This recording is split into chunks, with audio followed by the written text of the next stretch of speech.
access the Interventions view. You can view the surveyed current situation and planned design stage elements.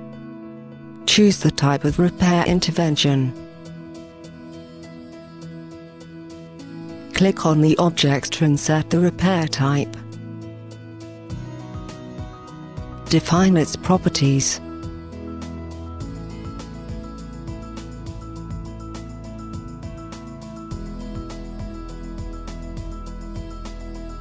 You can insert FRP interventions even after having completed a calculation. View non-verified elements. Inserting a repair intervention entity, the relating element is re-verified automatically.